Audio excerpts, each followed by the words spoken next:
معشوق سے ملنے کے بعد کوئی سچا عاشق بیان نہیں کرتا کہ میں عاشق سے مل کے آیا ہوں، معشوق سے مل کر آیا ہوں۔ آداب عشق کے خلاف ہے،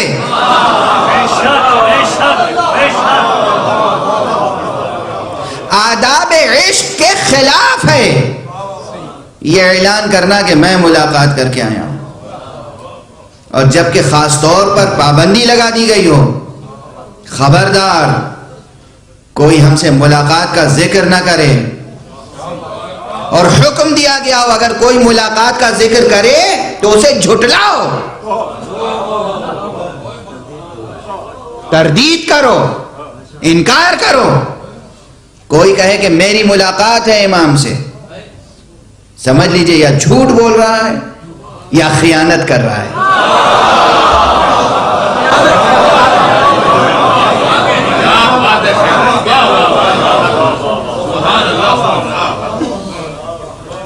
خیانت ہے، خیانت ہے۔ سادہ سی بات ہے، یہاں تو پنڈی میں تقریر ہو رہی ہے، کچھ ہمارے بزرگ بھی تشریف فرمائے، میں مصلحتاً نام ممبر سے لیتا نہیں، جنرل ہیں اور حضرات ہیں۔ اب ایک اسٹریٹجی ہوتی ہے، ان سے روز کا ملنے والا بھی ممکن نہیں ہے کہ برسر عام کہہ دے کہ میری تو ان سے روز ملاقات ہوتی ہے۔ جس دن اس نے اظہار کیا اسی دن اس کی ملازمت ختم ہو جائے گی۔ تم کو اس لیے تھوڑی رکھا ہے کہ تم بتاؤ کہ مجھ سے مربوط ہو، مصلحت کے خلاف ہے، مشن کے خلاف ہے۔ اس لیے دنیا میں کوئی بھی دعویٰ کرے کہ میں آقا سے ملتا ہوں، ملاقات ہوتی ہے، جو آپ کی حاجت ہو مجھے بتائیے، سمجھ لیجئے کہ وہ جھوٹا ہے، اسے جھٹلائیے۔ شریعت کا حکم ہے، حکم ہے شریعت کا، وہ جھوٹا ہے، کذبو، اس کو جھٹلاؤ۔ توجہ ہے، اس لیے کہ جب ملاقات ہوتی ہے تو زبانوں پر مہر لگا دی جاتی ہے، ممکن نہیں ہے کہ لب کشائی ہو جائے۔ امانت داری کے خلاف ہے، دیانت داری کے خلاف ہے، عاشقانہ آداب کے خلاف ہے۔ اس لیے ایسے حضرات کی فکر نہ کریں جو دعویٰ خود کرتے رہتے ہیں کہ مجھ سے امام سے ربط خاص ہے۔ یہ کہنا کہ ربط خاص ہے دلیل ہے کہ کوئی ربط خاص نہیں ہے۔ آپ آپس میں دیکھ لیں، جو واقعی آپ سے ربط خاص رکھتا ہوگا وہ تھوڑی کہتا پھرے گا کہ میں ربط خاص رکھتا ہوں۔ کبھی کبھی کہیں کوئی ملاقات ہو گئی ہوگی، وہ کہے گا کہ میں ربط خاص رکھتا ہوں۔ عموماً یہ ہوتا ہے۔ یہ مسئلہ اس لیے اہم ہے کہ اس سے ہر دور میں کچھ لوگ مہدی بن کے پیدا ہوتے رہے، ہر دور میں اعلان کرتے رہے، ادعا کرتے رہے، دعویٰ کرتے رہے، لیکن یہ دعویٰ کرنے والے سب نہ مہدی کا دعویٰ کرنے والے سچے ہیں اور نہ ان سے ملاقات کا دعویٰ کرنے والے سچے ہیں۔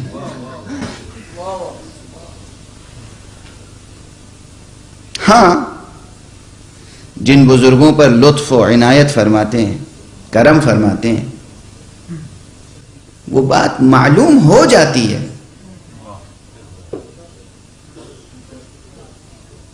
وہ دوسرے ذرائع سے معلوم ہوتی ہے۔ خود وہ جب تک زندہ رہتے کبھی نہیں کہتے کہ میری ملاقات ہوئی۔ مقدس اردبیلی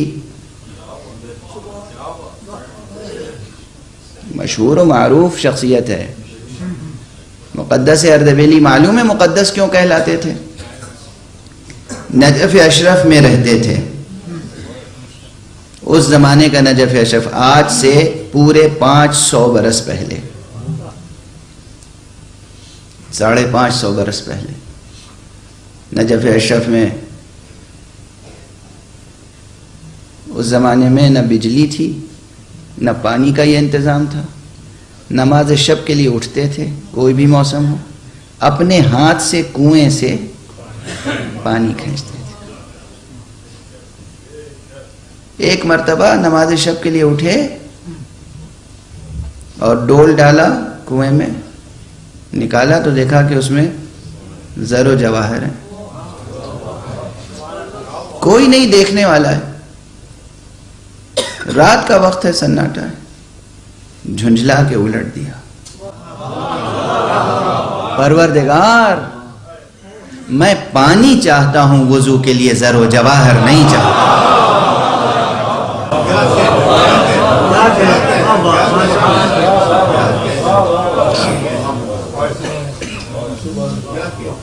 پانی چاہتا۔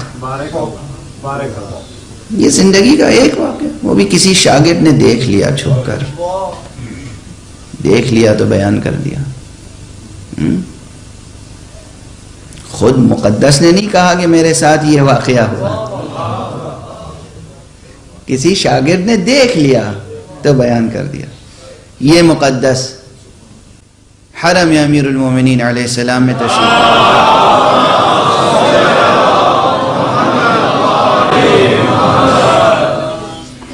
ایک شاگرد، چاہنے والا شاگرد، وہ بھی بیدار ہو گیا اور وہ پیچھے پیچھے چلا،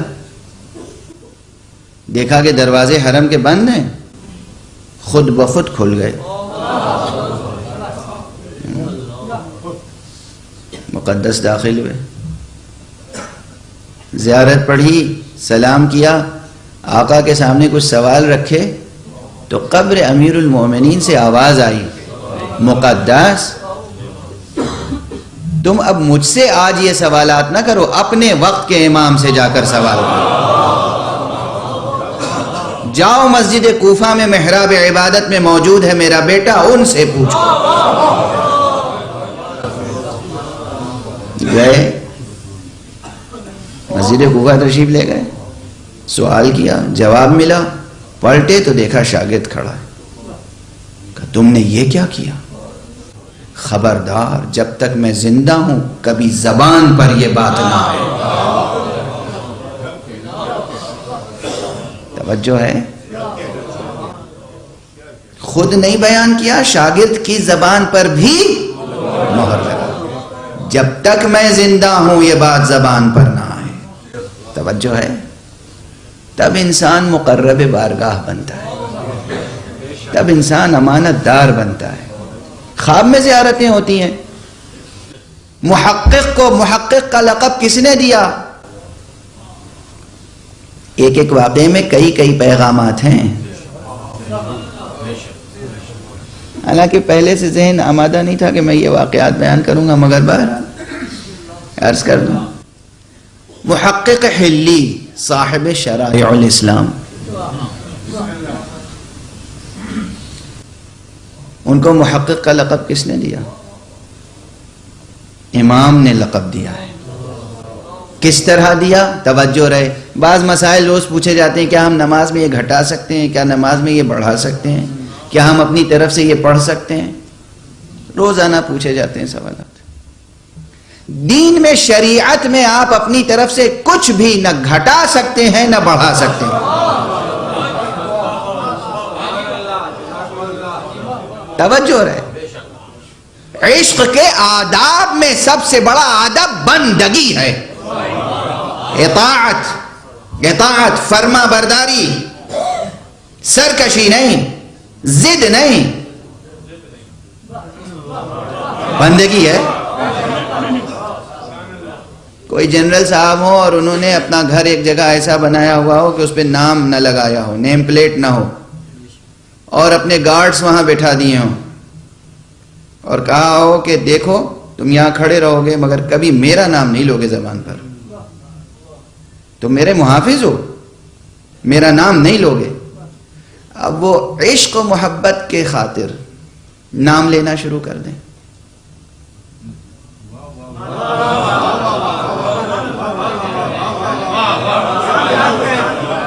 جہاں منع کیا گیا ہے، جہاں منع کیا گیا ہے وہاں بھی نام لینا شروع کر دیں۔ کیا عشق ہے؟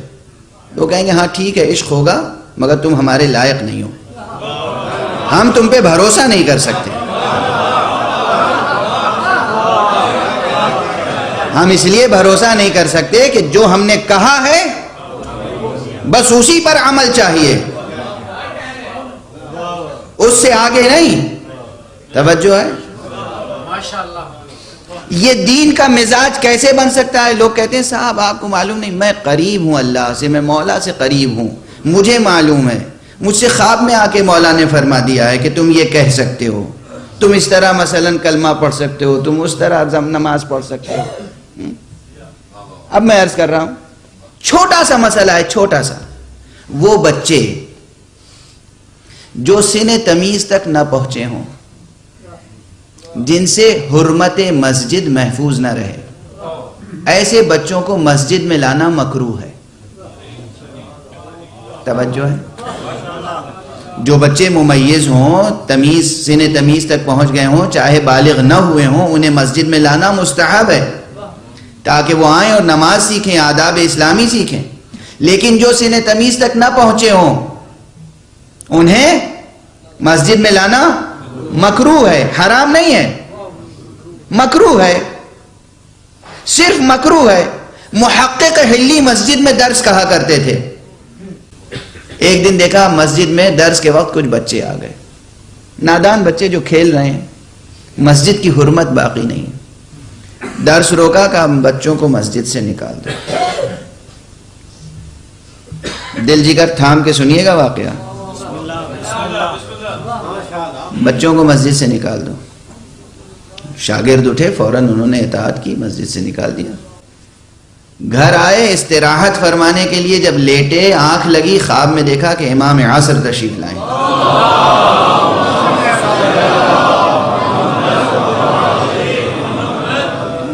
اور بس فرماتے ہیں کہ کیوں تم نے بچوں کو مسجد سے کیوں نکال دیا؟ آنکھ کھل گئی۔ کوئی اور ہوتا تو اس کی کیا کیفیت ہوتی؟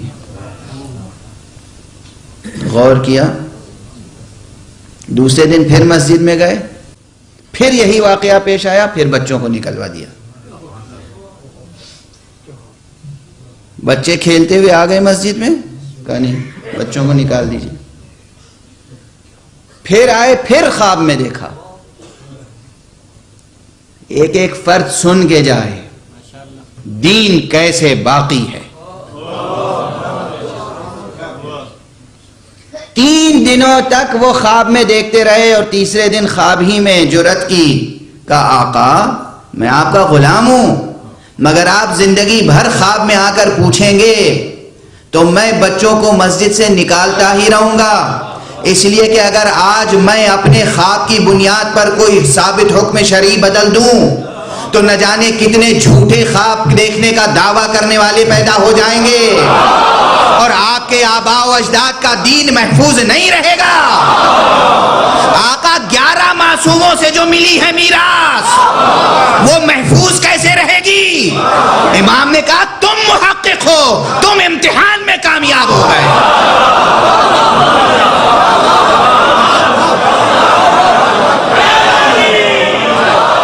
تم امتحان میں کامیاب ہو گئے، تم محقق ہو۔ ایسے ہی لوگ دین کو محفوظ رکھ سکتے ہیں۔ 14 معصوم ہیں نا، 13 معصوموں کی میراث ہم تک پہنچی ہے، اور ہمارے ہاں اصول یہ ہے کہ جو پہلا معصوم کہے گا وہی دوسرا معصوم کہے گا، وہی تیسرا معصوم کہے گا۔ ہمارے ہاں معصومین کے کلام میں تضاد نہیں ہو سکتا، حکم میں تضاد نہیں ہو سکتا۔ یہ کیسے ممکن ہے کہ پہلے کہا گیا ہو کہ نادان بچوں سے مسجد کو محفوظ رکھو اور بعد میں اجازت دے دی جائے؟ ممکن نہیں ہے نا، ممکن نہیں ہے۔ تو خواب کی بنیاد پر، مشاہدے مکاشفے کی بنیاد پر حکم شرعی نہیں بدل سکتا۔ نماز ہماری اور آپ کی تصنیف کی ہوئی نعت و منقبت نہیں ہے۔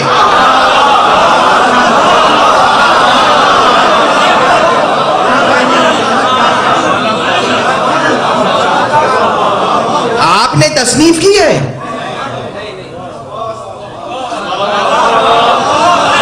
نماز ثناء الہی ہے، نماز نعت مصطفیٰ ہے، نماز منقبت آل محمد ہے۔ سنو، غور سے سنو کیا کہہ رہا ہوں۔ دیوانہ نہیں ہو گیا ہوں. اور اگر کوئی کہے کہ دیوانہ ہو گیا ہوں تو میں کہوں گا میں بہت سوچ سمجھ کے دیوانہ ہوا ہوں.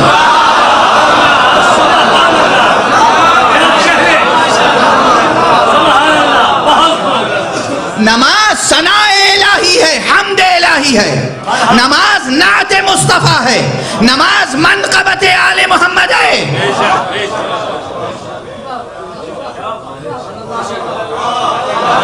برداشت کرو جو ایک جملہ کہوں، نماز عین تولا ہے، نماز عین تبرہ ہے. برحمتك يا أرحم الراحمين وصلى الله على محمد وآله الطاهرين.